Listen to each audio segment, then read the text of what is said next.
Welcome everyone to Coast to Coast. I'm Lori Shapiro with Caesarstone. We are so excited to take you on a journey across North America to learn about the latest wellness and lifestyle trends. We have a great lineup for you guys today, starting with designer Alessandro Munge, horticulturist and gardener Donna Balzer, vegan chef Lauren Toyota, an exclusive live Q&A with Jonathan Adler, and wrapping up with interior designer Brian Brown. We are so excited to get things started with Alessandro. We hope you enjoy. Thank you so much for the warm introduction. Really honored to be here in beautiful Vancouver. Love this city, love everything about it, and how great of a booth and a space are we in here. This is gorgeous, dappled. It's such a stunning, and so on point to Vancouver. I mean, there's so much design inspiration that happens in everything that we're surrounded by here. I know what happens in our studio, so it's good to be in a place talking to you today that resonates for me, and I'm sure many designers out there from a design perspective. I mean, that's really what makes Vancouver so special. You know, nature does drive a lot of the design ethos that I see coming through into the city, and as well as all the projects that we're doing here, it does drive it. So fantastic booth. Thank you so much. Well, I'm obviously very honored to be here. Let's talk a little bit about the Interior Design Show. We've obviously had our show in Toronto, and now we are here in Vancouver celebrating the IDS show. And how amazing it is to have this many vendors show up in a venue like this, where everybody puts a tremendous amount of investment to bring back the concept of bringing people together. Really, this is what it's all about. It's really about not only showcasing great products and seeing all of those who have invested tremendously in all their booths and seeing great design as a result of that, but it's also about bringing people back together. It was an amazing event last night. It was just beautifully, obviously brought together. Good to see where people just socialize and have just a fantastic time together. It really is what this pandemic has stripped away from us, and it's so good to see how the pandemic is sort of like taking a seat back and bringing people back together. So I'm absolutely thrilled to have that. Obviously, nature plays such an important role in all of our work, and it isn't always about sort of like the product that comes out of Mother Nature and comes out of this earth, but that's a big role of it. But also the concept of being inspired by nature. I know a lot of the work that we did in Toronto, certainly the IDS booth that we did for Caesarstone, which was just really just a magical booth, really was inspired by nature, but human nature as well. Sometimes people think of nature as just trees and earth and soil, but what about the concept of human beings? And our booth, as a result of that, really kind of spoke to the concept of bringing people back to nature. Nature as in human nature. And Caesarstone, when we presented it, was so grateful for almost saying, we know our product, we're very proud of our product. The Pebbles Collection, we know we're very clear on where it's supposed to be in the market. But they allowed us to try something new and something innovative, which was to take the product and just let it take a back seat and focus on bringing people together. Just by that sheer concept, it's the number one reason why we took the approach where there was almost walls around our booth. And it was an opportunity not to sort of be exclusive as a product, but to also be inclusive. And meaning that once you are in that booth, there was this gorgeous tunnel that you kind of walk through, and much like the product itself, which was born of nature, born where water just streams through the stone itself and kind of creates the material. But there was an opportunity in that tunnel where people would ultimately touch the walls, and you see this gorgeous sensation of the product and the capabilities of this product, that it doesn't have to just be both horizontal and vertical. You can shape it, you can do all kinds of things to really evoke emotion out of it. And that's exactly what we did through that tunnel. And it wasn't until you got to the centerpiece where there was this beautiful mirrored ball sitting in the middle of the booth. It's there that we wanted people to reflect back to being together, to reflect back to what has happened and what the emotional connection was and disconnect was as a result of the pandemic. Our industry is all about ensuring that people come together. We create space for people. Caesarstone creates product for those spaces. It's a plethora of organizations that happens in our business that allows people to come together. And that's exactly what the booth did. And of course, there was that little product display area that we did, which was all beautifully done in a natural environment of all wood and timber, much like you're seeing here today, where we used the product, used Mother Nature, and then we infused Caesarstone's product within that. And it was a beautiful contrast between the two. But more importantly, it really was about how Caesarstone allowed us to give back to the community of design. And the design community is so critical and so important to Caesarstone. But it was good to see how everybody just kind of came together and allowed them to sort of be in a social environment like that. But at the same time, it was for them. It was for you. It was for, and for those who had visited it, I'm hoping that you kind of came out of it with a little bit of an emotive connection to yourself, first and foremost, or hopefully it became an inspiration for things that I'm even seeing in here today. As a designer, I'm often asked the question, how are you using sustainability? How are you using products that are sustainable in your projects? That's such a tricky question at times because, of course, we need to ensure that nature and good products are always incorporated into our projects. And I would say to the entire design community to ensure we all do that. It's the most responsible things we could do. And it also is a give back, right? It's also a way to give back to people, give back to the emotive nature of it all. In that, the more we use of it, there is a calming sensation, especially when you bring organic materials into your spaces.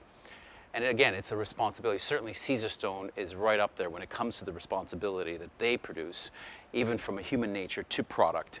And it's great to see how they incorporate it. I mean, quite frankly, we did it beautifully with their Pebbles collection in our own booth. But sustainability is one of those questions that we constantly ask ourselves, are we doing enough? And I think the only way we can continue to do enough is to allow those around us, suppliers, manufacturers, the industry, to help us, designers and architects and abroad, to ensure that they're producing really innovative material that we could use to continue the direction of ensuring that the work that we produce collectively within the design community is sustainable. So in other words, it really is the responsibility of all of us collectively. And now I want to introduce you to Donna Balzer, a horticulturist and gardener who will talk to you about how to bring nature in the heart of your home.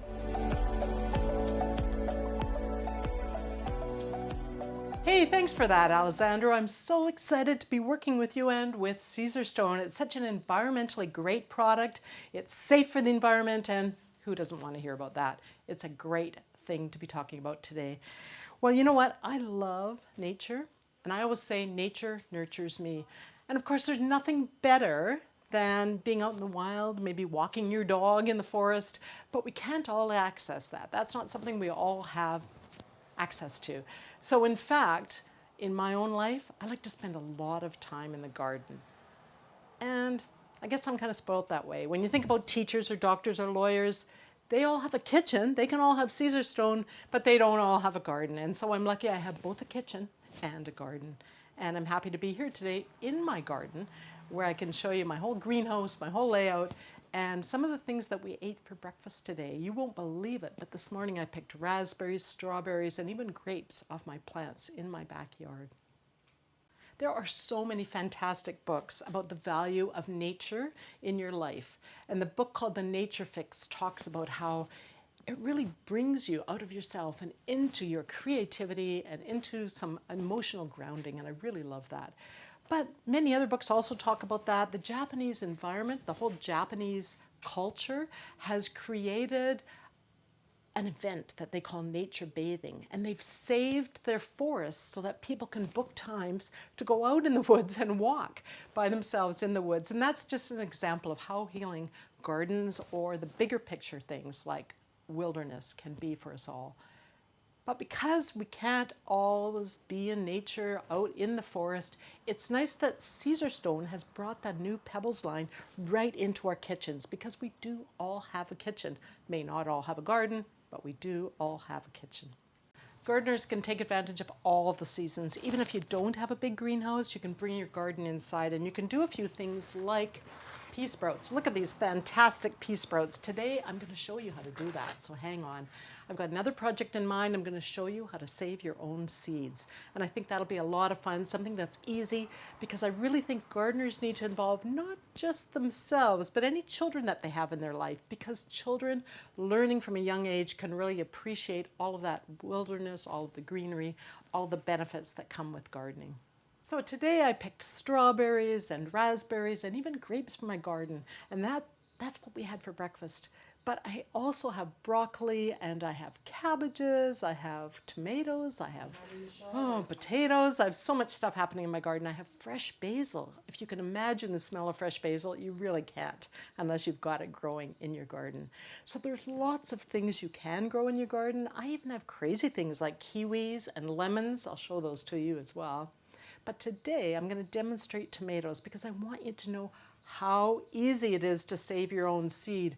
First of all, you snoop around the neighborhood and you find somebody maybe my age or older that's been saving their tomatoes for a long time. And if they tell you that's the best tomato ever, then you grab one, you take it home. And this in particular is called a house tomato. And the reason it's called a house tomato is because it's open pollinated and it's designed to be grown in the house. Now, who doesn't want a tomato growing in their house all summer and into fall and winter? So I just took one of those tomatoes just now. I simply cut it. Sorry, get the notes out of the way. So I just take that little tomato in my hand.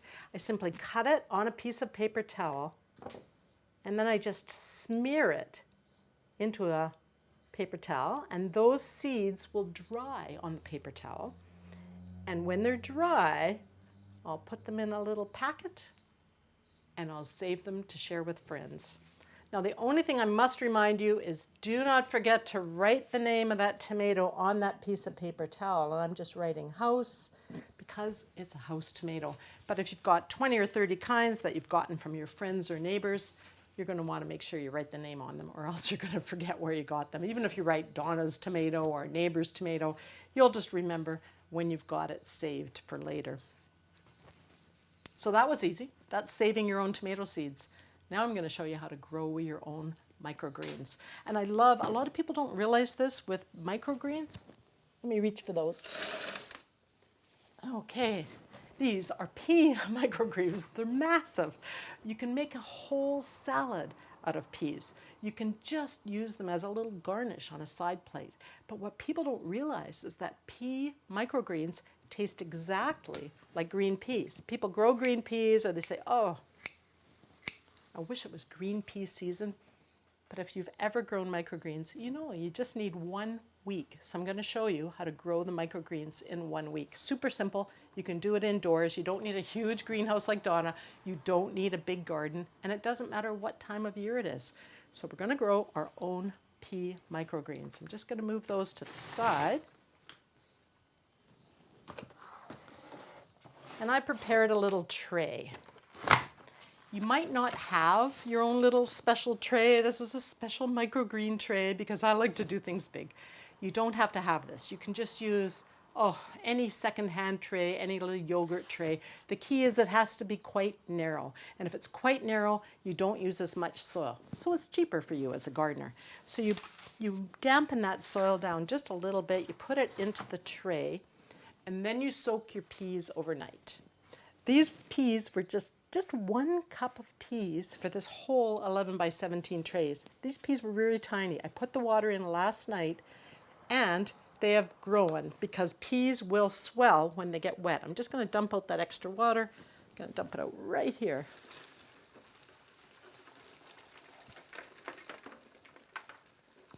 It's true, I was going to bring a proper strainer, but I forgot that. So there you go. Here's our peas. They've been pre-soaked overnight. I'm just going to spread them onto the tray. The tighter, the better. If you like how this grown tray of microgreen looks, you're going to love how they are when you plant them in your little tray, or your little dish, or your little yogurt container, whatever you've got. It's just a matter of jamming them really tight.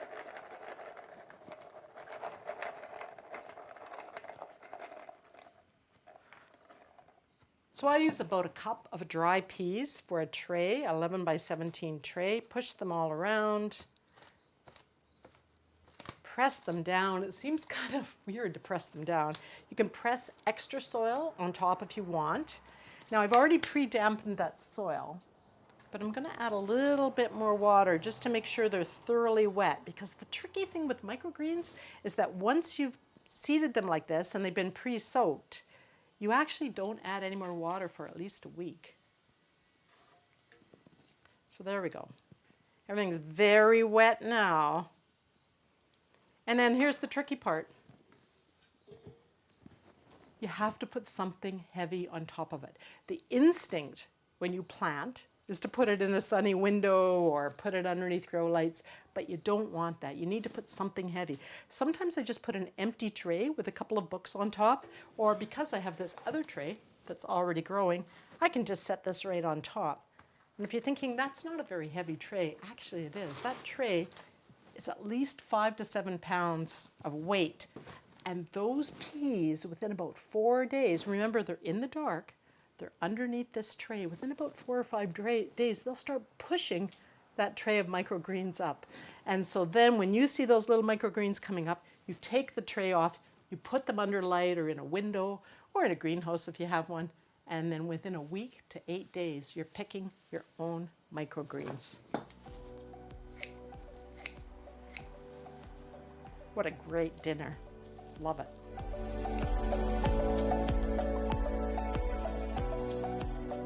The beauty of Caesarstone is that you can make a mess and it doesn't matter. Caesarstone is fantastic that way. You can clean it up easily, have a dinner party 10 minutes after you grow yourself some microgreens. So that's really fun to know. But I don't want you to think that just because I love vegetables that I don't grow flowers. I do grow flowers. Flowers are part of the big picture. Flowers bring in the bees, they bring in the butterflies. That's what keeps the whole world turning, is the way that the whole world interacts, flowers and pollen and spreading and plants growing. And so you really do have to have flowers in your garden as well as vegetables if you're going to be successful. And that's why I have a favorite saying. And I just love this one because it really brings it all home to me. All of the flowers of all our tomorrows are in the seeds of today. Now, over to you, Lauren, because you are the expert and you can show us how to cook up these tomatoes and all of these plants that we're harvesting in our garden. Thank you so much, Donna. Your greenhouse and garden is totally beautiful. I'm kind of jealous, actually. And welcome, everybody. I am so excited to be here. I'm going to be cooking with you today, which is my favorite thing to do. I am a blogger, author, and YouTuber, self-taught vegan chef. And I'm so excited you guys are all watching from coast to coast. And it's cool for me because I used to live in Toronto, and I'm sure there's some of you watching there right now. And now I live in LA. That's where we are today, in this kitchen in Los Angeles. It's nice and sunny. And I'm going to show you how to make a rainbow quinoa taco salad, which is a very fresh, easy, simple plant-based recipe. It uses all fresh ingredients, maybe some from your garden. Mine's still a work in progress, I will say. I grow some tomatoes, I grow some herbs, but that's about it so far. So do what you have access to, whether it's stuff at the grocery store or in the garden. Now, of course, we're talking about nature and sustainability, which is, all about that. Eating vegan and plant-based is the most sustainable diet one can adopt for the health of themselves as well as the planet. My connection to nature comes from my love of food. I want to show people how to take plants and make them into things that are delicious, especially comforting vegan food from plants. Not just always salads and smoothies and things like that. While those are healthy and great and quick, and I'm going to show you a really comforting salad today, I also like to transform vegetables into all kinds of things like cheese sauce and burgers and tacos and things like that. So you can find more about what I do on hotforfoodblog.com or hotforfood on Instagram. So today we are using a Caesarstone countertop, and I was so excited to learn that Caesarstone is very sustainable and has lots of certifications, including being vegan friendly, which is so awesome. It's also very durable and hygienic to use in the kitchen, so perfect for me. Love this countertop, it's beautiful. As I mentioned, we're gonna show you how to make a rainbow quinoa taco salad, and we're gonna start with quinoa. Now, for the sake of time today, I've already pre-made the quinoa, but it is very easy. It takes 10 minutes or less on the stove top. This is always in my pantry. I'm using a tri-colored quinoa. It's got black, red, and white quinoa seeds. You just boil it in boiling water with a lid, and then it's done. It softens up. You fluff it with a fork. It's even something you can make in advance if you're meal prepping for the week, and this is part of your meal plan, and you can have extra in the fridge and then just warm it up for this salad. We're also going to make a raw dressing. Now, I am not a raw vegan. Sometimes people think that vegan also means gluten-free or raw or oil-free or sugar-free, and it doesn't mean that, but everybody has their dietary preferences. This just happens to be actually one of the more healthy recipes from Hot for Food, so you're in luck. The dressing uses sunflower seeds as the base instead of an oil or something like that, so you get a healthy fat from these seeds. And to soften them up, because they're raw sunflower seeds, you're gonna soak them. You could have them soaking in water in a jar like this overnight like I did, or you could boil water in a kettle and then submerge them in hot water for about 20 minutes. And then you can see it doesn't look very nice. So you actually wanna drain this water before putting it in a high-powered blender. And don't use that water, you'll just discard it. And this is our high-powered blender here. So get those seeds in. Let me get rid of this. Now, raw sunflower seeds, you're thinking, oh, they're so bland. Yes, they are, but now we're gonna add our seasonings and taste and flavor to this dressing, and it's because this is a taco salad, this is a slightly spicy, salty, oniony, garlicky dressing. So these are gonna turn into a very creamy dressing, by the way, so you don't need any additional oil. We're gonna add the juice of a whole lime. Just like any good dressing, you would have acidity. And because it's taco salad, lime juice is in order. If you at home don't have this sort of fancy high-powered blender, you can use something like a NutriBullet. Sometimes there are those bullet blenders. Those work as well. Those are considered high-powered. That's how the blades are going to emulsify the seeds into cream. I kid you not. Apple cider vinegar, just a little bit more of a pungent acidity there to balance out the lime juice. Salt and pepper, just a 1/4 teaspoon each. Now you could use fresh garlic. You could even blend white onion in there, but for ease and a little bit more of a concentrated flavor, I use garlic and onion powder, and these are in my pantry all of the time. I use them in a lot of different dressings and sauces, sometimes both fresh and powdered, but in this case, the powder provides enough of a punch of flavor. So garlic powder and onion powder. And if anybody's vegan out there, then they know what nutritional yeast is. This is nutritional yeast flakes. You can pretty much get them at any regular grocery store nowadays, which is great, but it is basically a flavor enhancer. It has sort of a cheesiness to it, and I like adding it to sauces, especially vegan sauces and dressings, because you kind of get the sense of a cheesiness, a creaminess, as well as an umami-ness, which is that flavor that hits you on the part of the tongue that makes something just taste really, really good. So you'll find I do use nutritional yeast a lot. Another hot tip, it's great on popcorn. So add that into the sunflower seed dressing. We need 2 teaspoons of hot sauce of your choice. I'm just gonna eyeball this. And again, you could adjust to taste. If you like it spicier, go ahead and add more. I like kind of a medium spice though. And then 1/2 cup of water. That's gonna get it going in the blender.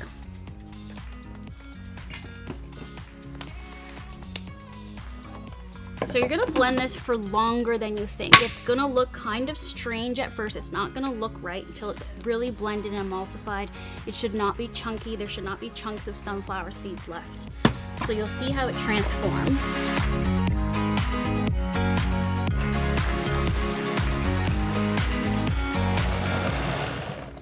For the sake of television here, We're not gonna blend it for 3 minutes, but that's about how long it will take to get the seeds very emulsified and creamy. But when it's done, it's nice and luscious and creamy, and this can be made in advance as well. I am a food stylist, blogger, and all that, so I have squeeze bottles on hand, but you do not need to put it in a squeeze bottle. It's just gonna make it look nice when we plate the rainbow quinoa taco salad at the end. So you can even tell the color is much, much different. It's lighter. And that comes from using raw sunflower seeds. Don't use roasted, salted sunflower seeds like the kind you snack on, because you're gonna get a more of a muddy looking dressing. Okay, so we can just leave that there. We're gonna get onto some chopping next. So get out your cutting boards and get those garden tomatoes if you have them, as well as some red onion and cilantro and lime. We're gonna make a very quick, easy pico de gallo, which is just like a fresh tomato salsa. I'm gonna use this tomato. You only need about 1 tomato finely diced. Now, if you didn't have access to really nice tomatoes or something, you could just use a jarred salsa as well. But this is nice and fresh, which I like on the salad. Now we're not blending this is a chopped quick salsa. So you can leave all the seeds and the juices in there, that just makes it juicier. It's gonna mesh with the salt and pepper and the lime juice. Get a mixing bowl as well for this. And a small dice. People always ask me actually, because I do cookbooks and there's always like finely diced, roughly diced, large dice. That's like a whole cooking lesson in and of itself. This is sort of a small, fine dice. If you want it chunkier, you can make it bigger too. But the thing with making a nice salad that's palatable is really ensuring that the ingredients you're throwing into the bowl are actually prepped and prepared in a certain way that makes it easier to eat. So you'll see when we get to the lettuce, I'm also pretty particular about that, and I'll explain why. But at least here you've got nice bite-sized pieces of tomato. So we'll just put this in our bowl.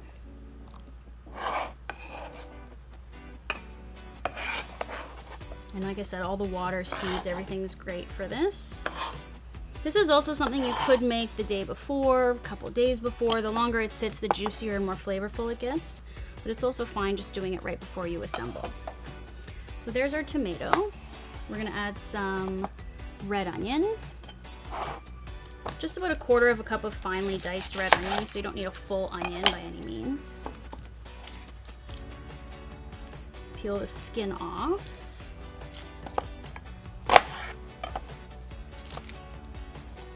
Now this is gonna be, see, this is where the chopping comes in. This is gonna be a very fine dice, because I don't like big chunks of onions in my mouth, personally. So you just cut thin strips, and then you cut very small little dice here. And again, you can change the amounts from my recipe if you want more onion, if you want more cilantro, if you want less cilantro. If you want no cilantro because you're a cilantro hater, that's okay too. That ingredient can get people fighting, I find. So there's a little bit of onion for us. Don't worry if you're not chopping as fast as me, it's okay.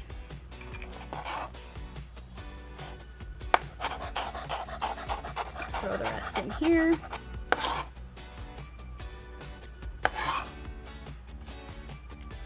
Okay, and then I've got cilantro here as well. I do love cilantro, so I sometimes just throw in more than I mention in the recipe. Cilantro, you can also include stems and all. They're very fine. They still have the same flavor, so you can just chop those up as well, or you can discard any thick parts too. But cilantro is easy, just like most herbs, you can squish them up like this and then just chop them finely, watching your fingers.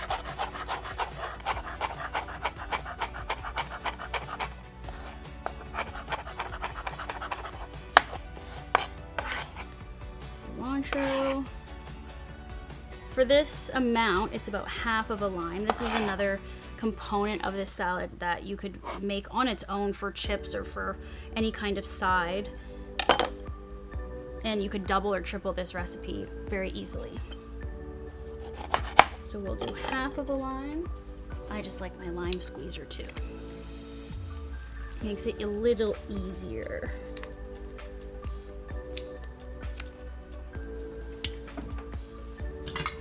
And then just a pinch of salt and pepper to taste you can add. If you want to add like a pinch of chili pepper or something like that too, you could, or chili flakes. You could do chopped jalapeno in there as well. Again, I don't like super hot, so fresh jalapeno is a little bit too much for me personally. And then you just want to mix this up, and you can set it aside while you do the rest of the prep for the salad, or again, like I said, do this the day before or a few hours before. You'll just get it all nicely meshed together flavor-wise. Now I call this a rainbow taco salad because we're using tri-colored rainbow quinoa, but also because once you see it assembled, it actually has all the colors of the rainbow. And when you're eating plant-based and vegan, even if you're not fully vegan or plant-based, try to eat as much variety color-wise as possible, and that way you kind of know you're getting the right nutrition. The more color you eat, the better. And also the darker in color vegetables and fruits are, the more nutrients they have. So just something to keep in mind when you're in the produce section or deciding what you want to grow in your garden. So there is our pico de gallo. Nice and fresh. You can taste it if you want. I know it tastes good, so we'll just wait till the end. And now we're gonna do the romaine. Now sometimes, like I was just talking about, darker leafy greens. If you wanna go even more nutrition here, you could do a mix of, say, kale and spinach, which are dark leafy greens, or you could mix kale and or spinach with romaine. But today I'm gonna do romaine because it's nice and crunchy. And if you're gonna do 4 salads, which the full recipe makes 4 salads, you can do a lot more. I'm just gonna chop up 1 head today.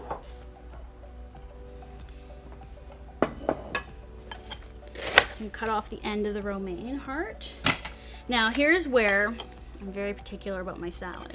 I just really like to chop lettuce into bite-sized pieces. Like I was saying, this is so much easier to eat. Do you ever go to a restaurant and they have just like big chunks of lettuce like this? And you're like, how do I eat that? So it's nice to just cut this into like ribbons or kind of shreds. Makes it way easier to eat. Plus we're gonna pre-dress this to make sure that every single piece of lettuce has the right amount of dressing on it. So I'm using an extra dish to do this, but you would toss all of your lettuce or greens in just a little bit of dressing first. Here's my finished dressing. You'll see how creamy it is. So I do this with every salad I make, whether it's for myself, for one, or for guests. You just toss this in dressing first, so everything's nicely coated, then put it in the bowl, then add your toppings, then drizzle even more dressing on top, and then bring more to the table, because you never know, people like to go heavy on the dressing. And you want to do this right before serving so that it doesn't get soggy, because right away the acidity and the salt and all of that will start to wilt the greens. So this is something you do right before. We're ready to plate.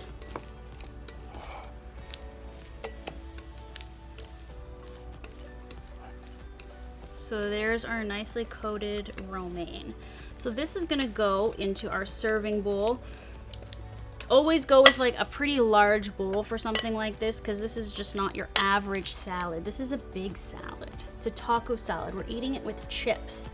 This is a meal. So I'm gonna use all of this. This is 1 portion basically.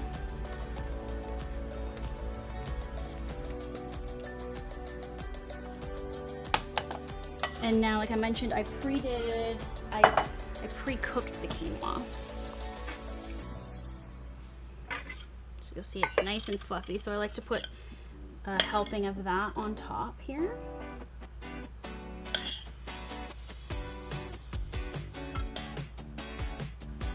So going back to meal planning, this is a good one because you can have all of these components like I have in containers in the fridge and then just whip these up as you go in the morning, like have them in containers already made and portioned out.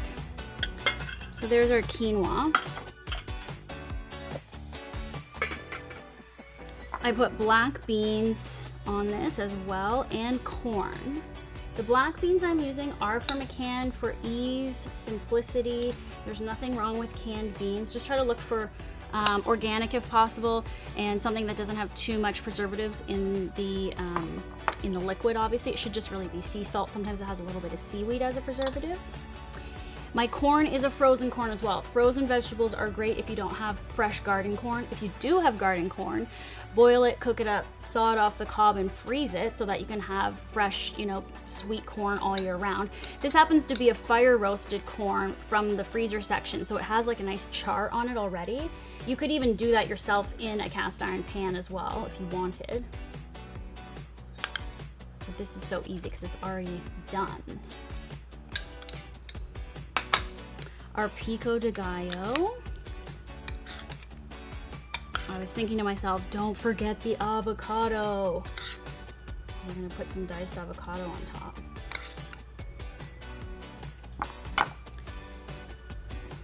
And I happen to have really great, perfect California avocado. Look at how perfect that avocado is. It's a rare event when that happens. So just chunks is good for this.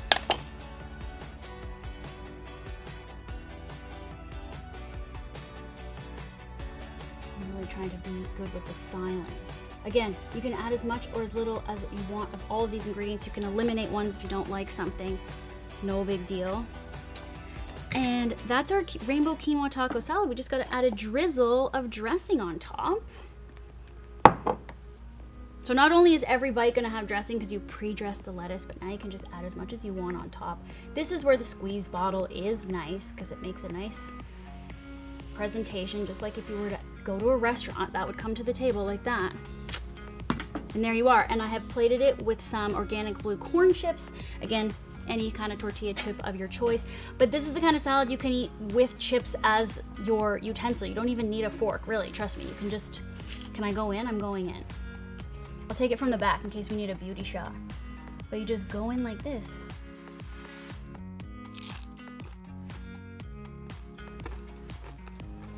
So good, so fresh and delicious. The chips make it too because they're salty. So you just get a nice balanced, not too salty meal there. Protein from the beans, the corn, the quinoa, really good fat from the sunflower seeds. So I hope you really like this rainbow quinoa taco salad. Nutritious, plant-based, perfect, really. Thank you so much for cooking along with me. It was so fun to be here, and I hope you enjoy the rainbow quinoa taco salad. Now it's time for you to check out potter and author Jonathan Adler. Thank you very much for having me. Great to see you guys. I am going to be making a pot while I talk to you, so bear with me if I get distracted. I'm so happy to be here to celebrate Caesarstone, my favorite solid surface concern, and the launch of the new Pebbles collection inspired by nature, which is fantastic. And people have submitted some questions to me, which I will just kind of talk about and answer while I make the pot. So let me see what we have here. The question is, someone asked, you've been at this for a long time. How do you stay inspired? Excellent question, and it ain't easy. It's, to be honest, I get most of my inspiration from nature. When I'm not behind the wheel, I'm usually out paddleboarding or hiking or staring at animals. And I think that Mother Nature is sort of the eternal source of inspiration. And that's kind of my number one inspiring source. I also really like to think about singular and iconic places and sort of, fantasize about how great things could be. So if I'm having sort of a, challenging day and I'm stuck in traffic, I often think to myself, well, I could be in Capri. And if I were in Capri, I would probably want to have a bright yellow desk and some sort of very like fresh pitcher to pour lemonade from. So I think that I think a lot about iconic singular destinations and imagine myself in them and imagine great stuff. Let's see. With your background as a potter, what do you think is the role of handmade items in interior design? Another excellent question. As you see right at this moment, I am a potter and I'm all about handmade stuff. And there's a strange, there's kind of a strange bifurcation happening in our planet and in the design world as things get way more technology driven. I think, ironically, the role of handmade items is sort of growing more important. And it's funny, I started out, as you guys can see, as a potter, which is essentially the most elemental and basic thing anyone can do. You know, it's basically one guy, moi, mud, water, and fire. So it's like pretty basic. And now we live in a world wherein, you know, I can look at Pinterest, I can see what everyone's up to, I can 3D print stuff. You know, it's like it's been a very strange journey for me from my incredibly elemental, primordial background into a world of technology. But as I said, conversely, I think that makes what I'm doing right now, materials from nature, as impacted by the hands of one dude, even more important and resonant. All right, now we're getting hard hitting with the questions. Would you ever recommend mixing and matching 2 or more surface designs from the Pebbles collection, and how would you use them? I am a more is more kind of a guy. I think that I always think you should be thinking of ways to make things a little bit extra. So I would never say no to mixing multiple solid surfaces to create an extra and memorable space. So I'm not a very rules-oriented person. So I would always say, can you do this? My answer is always yes. Favorite finish: polished, concrete, rough, natural, or honed. Sophie's choice, people. I like them all, but I guess in a pinch, gun to my head, I gotta go honed. Maybe it's the potter in me that likes a slightly kind of natural feel. So I'm a honed guy. What is your 2023 vision for design trends?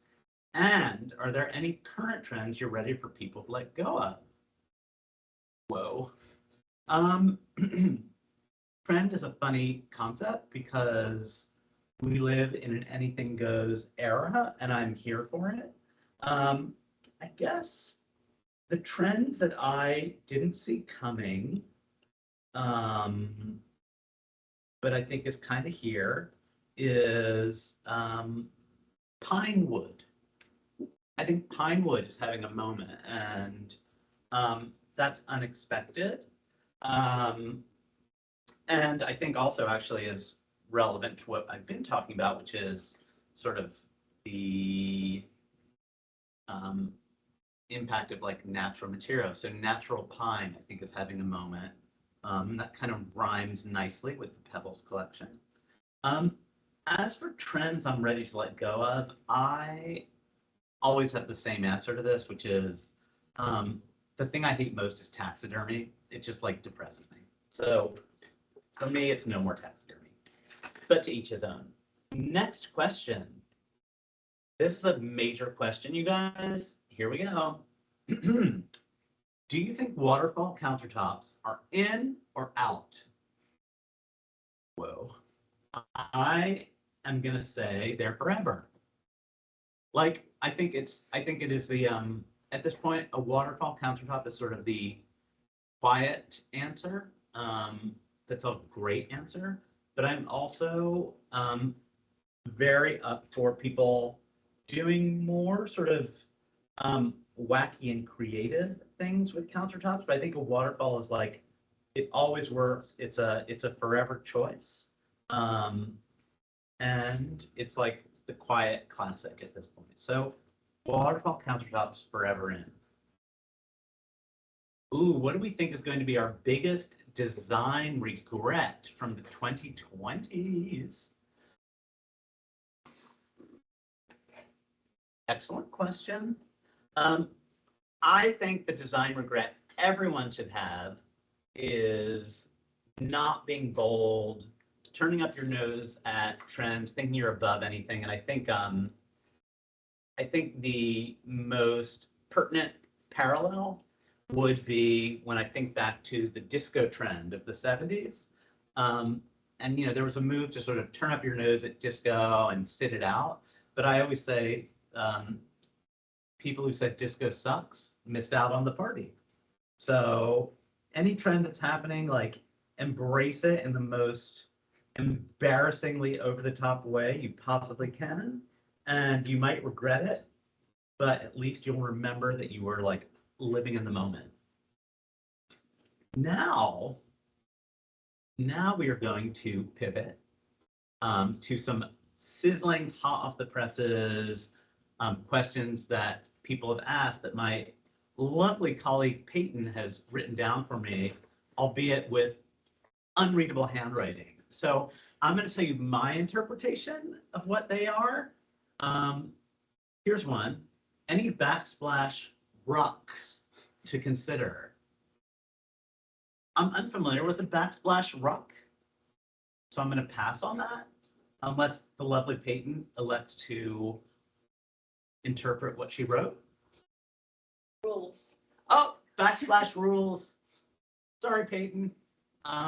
Any backsplash rules? Wowzers. Luckily, no. What could a backsplash rule be? Just like, I think it's a Rihanna song where she says, go hard or go home, back to your residence. And go hard or go home is my philosophy. So, like, go for it in the backsplash world. And then the other thing is, what does your kitchen at home look like? Well, glad you asked. I suffer from multiple personality disorder, and I'm blessed to have multiple homes. The result of lots of hard work and lots of pots sold. And the two kitchens that I have are very different in spirit. At my country house on Shelter Island, my kitchen is sort of like a ship kitchen. It's a galley kitchen, lovely Caesarstone countertops with in like kind of a white, I don't even know what the finish is, I just know I like it. And then I have sort of a teak wood cabinets with brass boat cleats as the poles. So it's a very like sort of nautical and efficient kitchen. And then at my kitchen in Florida, which is my other kitchen, it's sort of a very traditional house with kind of like a big traditional kitchen. And I used like a Caesarstone. I apologize for not knowing the names of the product. It's kind of looks like a white marble, but minus the staining and plus the durability that Caesarstone offers. And a kind of a deep blue kitchen. So there's like a crisp, preppy, traditional feel to it. So I've been delighted to make a pot, share my musings on solid surfaces, and be here to celebrate the launch of Caesarstone's new Pebbles collection. It's been an absolute delight.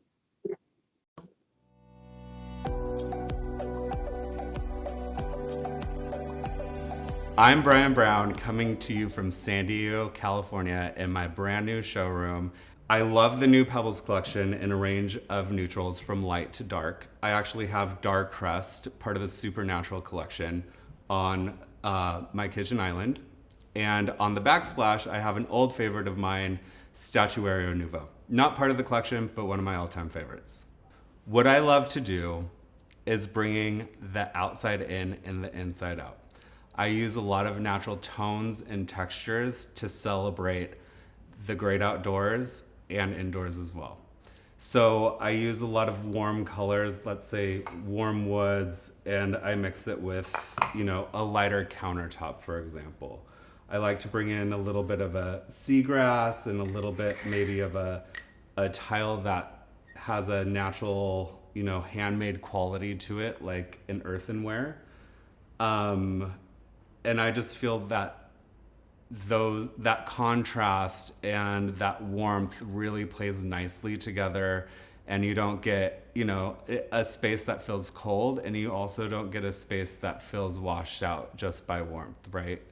So another thing I like to do to really take it to the next level is add greenery. It brings the outside in. So I love an alocasia, and I actually have some behind me. So just taking the green and adding it to that palette really just makes it come alive. And when you walk into a space that has greenery in nice neutral tones with a little bit of contrast, you feel balanced. You feel the yin and the yang energy coming together to make you feel calm and collected.